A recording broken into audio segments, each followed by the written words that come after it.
can start early. I'm like, well, thank you, because I'm gonna start early. Thank you very much. StreamYard's funny that way. They're like, and they ask for like advice at the end if you liked it or not. It says, Right. "Did you like it? Oh, want to give some comments?" I'm like, I liked it. Leave me alone. If it's down, thumbs down, I get it. So anyhow, yeah. And we're live, everybody, for episode. I think we're episode the lucky 13th episode of Entrepreneurs Enigma. Nice. I get the 13 one. Oh, you get crap. The 13 one. Oh, I should have warned you about that. Yeah. I'm with the ever amazing, very humorous, ever talented Jason Falls, straight from Louisville, Kentucky. That's Kentucky, right. Yeah. Yep. And you pronounced Louisville right. That's good. I've practiced that. Louisville. Yep. Exactly. There you go. You can keep your mouth shut and do it. Yep. Louisville. You do it better than I do. I'm a Yankee. What can I say? So. That's okay. Anyhow, so Jason and I have known each other for, I don't know, 10 years or so. Yep. We first met way back when at the AWeber, which is an email service provider's first Ascend conference. Mm-hmm. Jason was the keynote speaker. I think he just done the No Bullshit marketing book. Yep. Is that what it's called? No Bullshit? Yeah, No Bullshit social media. Yeah. That's social media. Exactly. Yeah. I remember that. I still have pictures of me on stage at that conference. They took some really good pictures and let me use them. So it's good stuff. It was at the Westin on, I think, 15th, right below Broad. I grew up in and around Philadelphia, so I know where it was exactly. So. Yeah, that I don't remember, but I'll take your word for it. Exactly. No, it was fun. It was a good time, and we've stayed in touch. His new book, I don't have it with me. I have it on Kindle. So if you can hold it up. There it is. Behind me. There you go. There you go. It's Winfluence, reframing influencer marketing to ignite your brand. And I mean, it's an awesome book. I mean, it's easy to read. The highlighting in my Kindle is crazy. It's like every page is like, you find tidbits, and then of course in Kindle they have their underlines as well. So you're like, that's a good point too. Yeah. So I'm going back and I'm like reading through it again. I'm like, whoa, I pretty much underlined the whole book. Well, I'm glad you liked it. I try to, when I write these things, I hope they're useful for people, and I hope a lot of people get good stuff out of it. So it's good to hear you liked it, and hopefully your viewers here will pick up a copy and like it as well. Oh, absolutely. Please go over there. You can find it over jasonfalls.com, and you can get it pretty much all over there. I'll put that little ticker up there. Check out Winfluence, and there's also a podcast. Yeah. Which is fun too. Yeah. I launched the podcast in September of last year. So it's almost a year old now, as really just kind of a marketing companion for the book. Mm-hmm. But I've had a lot of fun having, everyone from, brand managers to company CEOs to the software vendor folks to, influencers themselves on the show. And every week I learn something new, and it's just a great way to kind of explore different perspectives on influence marketing and get smarter about it. This past yesterday's episode with Colin Jeffries, who is a VP of marketing at Brightview, which is a drug and alcohol rehabilitation center in the Midwest. He's got this really cool perspective on, building influence, not necessarily using online influencers, which is kind of the point of the book in a way. I kind of underline, if we take the R off of it and call it influence marketing instead of influencer marketing, now all of a sudden our perspective opens up and we can think, okay, I've got to influence an audience. That might happen on YouTube or Instagram. But it might also happen with, local community efforts and lobbyists and lots of other people. So great, just learning new stuff every day and having really deep conversations about the industry. So the podcast is a lot of fun. Oh, it's a great podcast. It's a must listen. Everyone should check it out. That you can get that over at the jasonfalls.com. Mm-hmm. And so what inspires you to write this book? I know what inspired me to read it, but other than being Jason's book, I know why I wanted to read it, because it has a different take on influencer marketing. Yeah.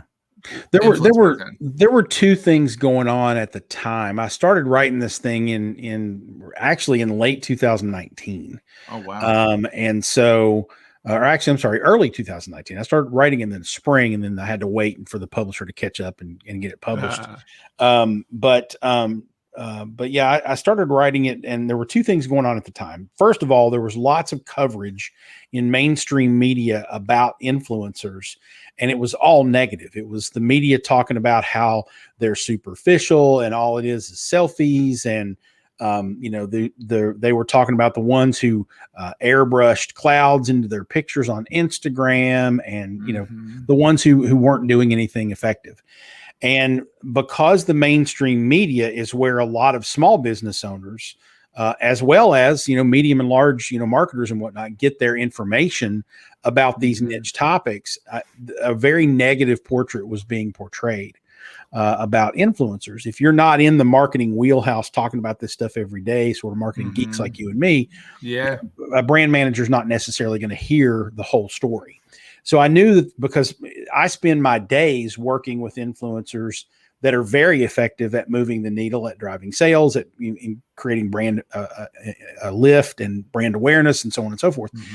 So that little sliver of the peace sign duck lips crowd, the ones that I think are superficial and don't have a lot of substance to them, that's a very small sliver of what's out there. So I wanted to promote the industry a bit.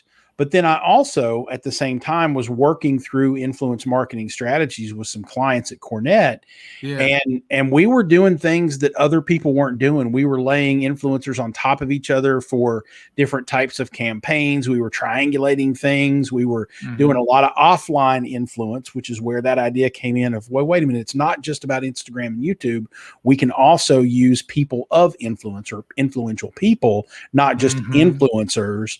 And so those ideas kind of collided, and I said, okay, I've got to start putting some ideas together. That, coupled with the fact that my agent called me and said, all right, it's been 8 years. It's about time you write another book because this is crap. You need to write something. And you're like, oh, publish or perish. So he kind of academia, but exactly. He kind of stuck his foot up my butt a little bit on it. So I got motivated, and that's how it all kind of came together. That's awesome. So you're currently working at Cornett as you're the chief. I'm the washer senior influence strategist, I think, is my official title. But I just solve problems. It doesn't matter if it's influencer marketing or if it's SEO or PR challenges, content marketing for our clients. So I'm kind of in that owned and earned space, and I solve problems. That's kind of what I do. Exactly. You're kind of an entrepreneur in the space, because a little bit. I mean, and you've done the entrepreneur side of things. You do public speaking. You write books, for crying out loud. I mean, what inspired you to get into the? I mean, before we went live, I think it was before we went live. You were saying you went into radio because you did. You said you had actually auditioned to read your own book on Audible, and you said, "Look, I have a radio background." Like, what's the origin story of Jason here? Sure. So I've always been in some form of communications, or I guess performance, if you will, which is why I like podcasting so much. When I was 14 years old, and I'll give my mom a lot of credit for this, but not quite the way you think. So when I was 14 years old, it was the summer before my freshman year of high school, and my mother started leaving me lists of chores to do every day. Good old mom. and I didn't want to do her chores. So she said, well, if you don't want to do chores, get a job. So I walked up the hill. I lived in Eastern Kentucky at the time. So I walked up the hill to the radio station, which was basically up on the hill behind my house. And I marched in the door and I said, I want to be a DJ.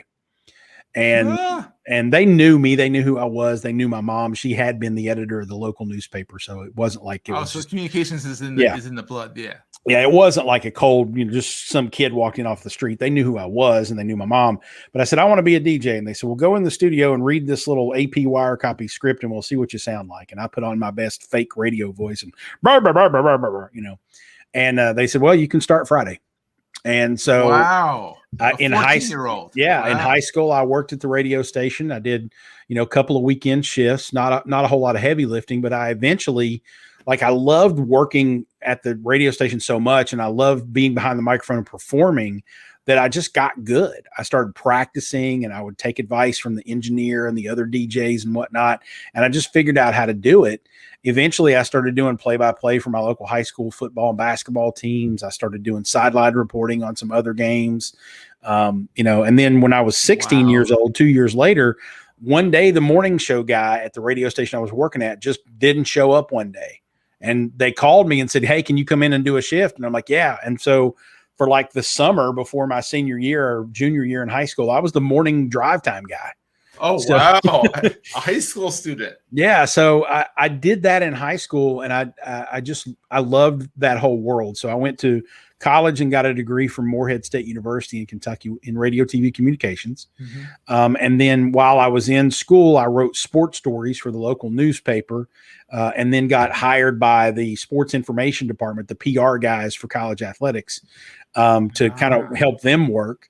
And so I ended up, my master's degree from West Virginia University is actually in sport management, sports administration. And I thought I was going to, pursue that sort of college athletics PR, maybe one day be an athletic director, maybe. And I did that actually for 15 years. I was a college athletics PR guy for 15 years, and had a little bit of a network broadcasting stint there for a couple years in between before I actually got back into the PR world. But I did that, and I worked at a lot of smaller colleges as the internet was emerging. So I learned how to build the athletic website and manage content.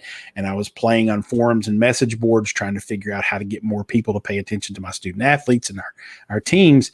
And so when I got out of that in 2005-ish, when my son was born, I was working at an ad agency, and someone said, "I need help figuring out how to use blogs and social networks and stuff. I don't know what it is." And I was like, "Well, I know what all that stuff is. That's all I've been doing for the last 10 years. And so I immediately connected the dots between what I did for fun over here playing on the internet and what my clients needed to be able to connect their message to their consumers. Oh, that's awesome. And like literally within 9 months, I went from a PR account manager to director of social media to VP for interactive, and just kind of blossomed from there. I just grabbed the bull by the horns and didn't fall off, I guess. There you go. Wow. So so very ambitious. You had to go, and especially as a 14-year-old, that takes some ads. Yeah, it took a little bit of moxie, but I mean, I grew up in a small town, and I was a obnoxious attention getter anyway.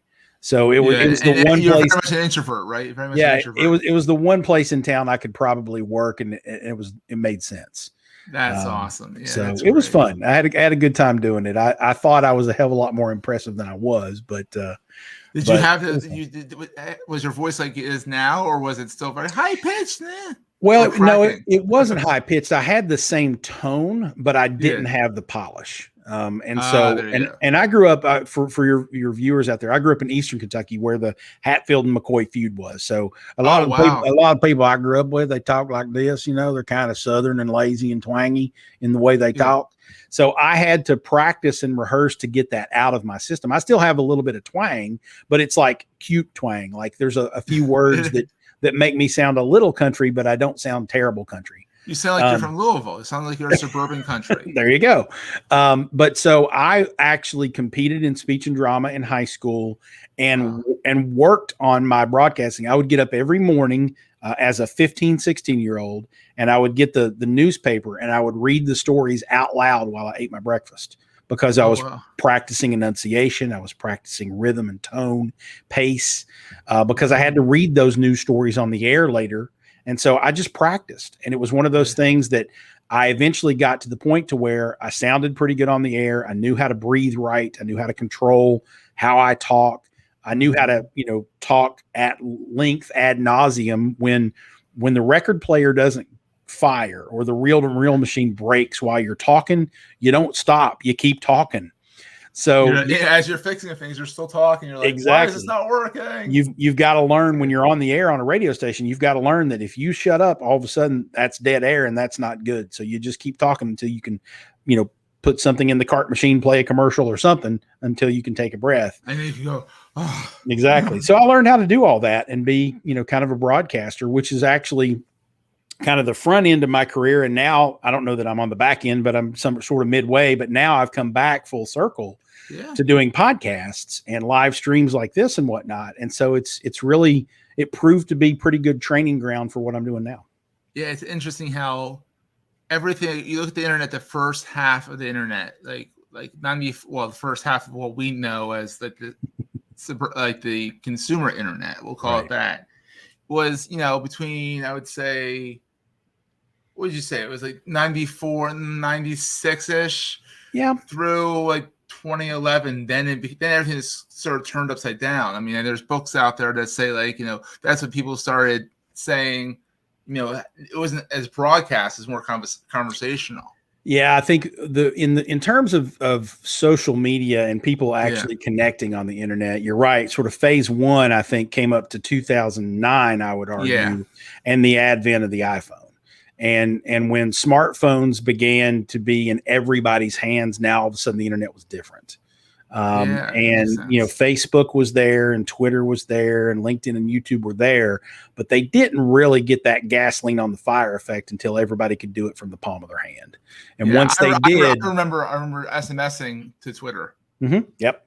Once they did, once that happened and everybody had smartphones, the social networks really started to take off and build value and find ways to, monetize what they were doing a little bit better. And the web, the social web as we know it, started to form about 2009, 2010. And then I don't think it's reached its full maturity yet, but it's probably in its teenage years now. Oh, it's definitely acting like it.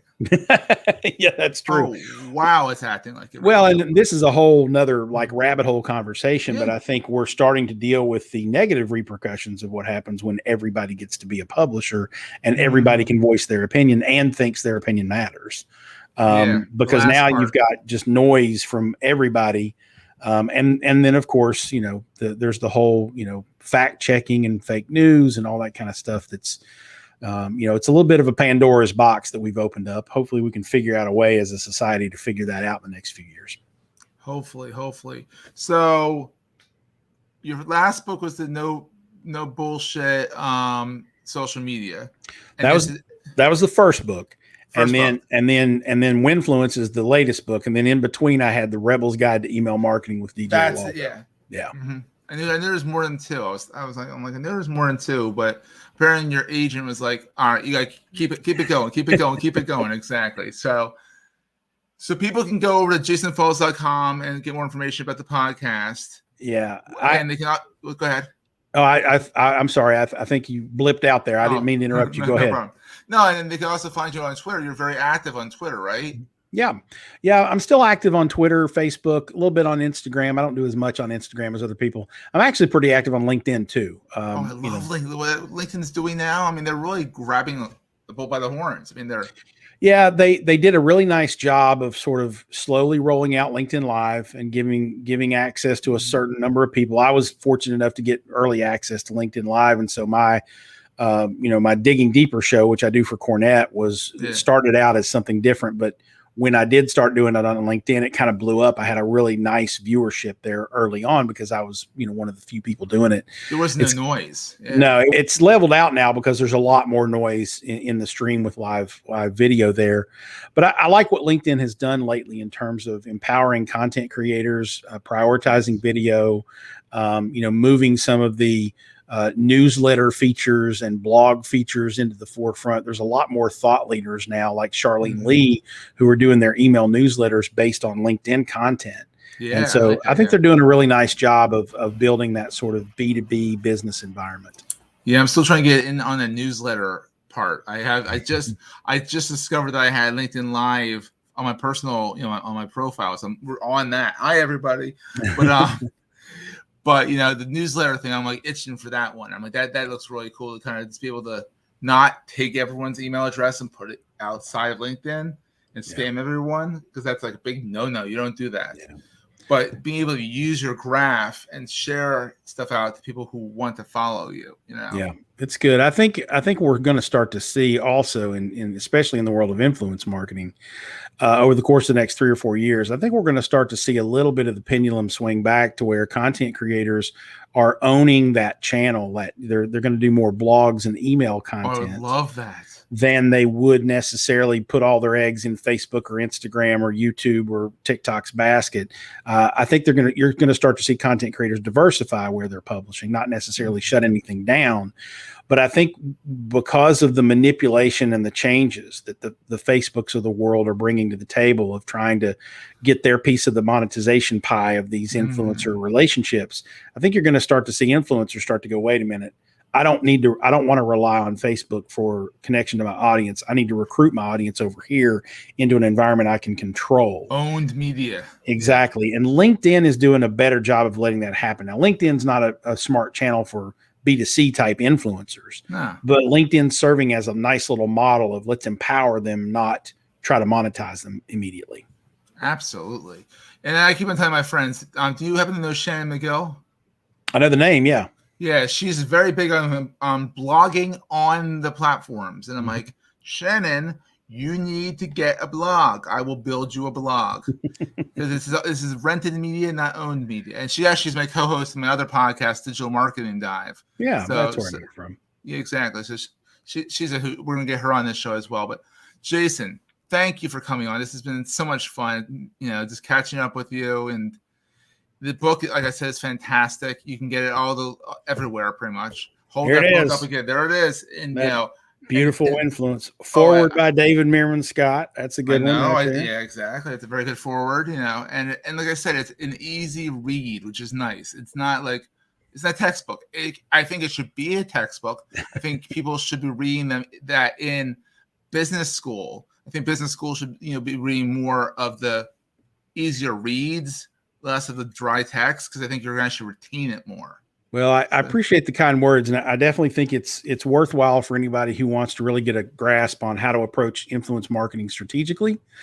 There is one chapter devoted to here's the how-tos, right? But it's not a how-to book. It's more of a strategic thinking book, which was what my previous books were. They weren't about how to do email marketing or how to do social media. But that dates it too. So yeah, it's more about how to think about it so that regardless of what the tools are 10 years from now, hopefully this will still be pretty relevant. The No Bullshit Social Media that Eric Deckers and I wrote in 2011, so 10 years ago, is still 50 copies a month or popping off because we didn't write it about MySpace and Friendster and whatever. We wrote it about social media thinking. Exactly. So it's relevant. Yeah, exactly. Yep. So everyone can also subscribe to the show at entrepreneursenigma.com. That's going to be actually rolled into Goldstein Media's website eventually when the redesign happens. Almost there, but you can still go to entrepreneursenigma.com. Not the easiest words to spell. I realized that after I came up with it, because I have a little doozy thingy here. The text expands it because I can never spell entrepreneur. I think it's a French word, and there's too many E's and U's, and forget it. But it's a good word, so I'm using it. So, Jason, thank you so much for being on the show. I appreciate it. And this will be made into a podcast, so I'll make sure when it comes out as well. Seth, I appreciate you having me on, man. Let me know when it comes out, and we'll make sure everybody knows about it. Awesome. All right, take care, everyone.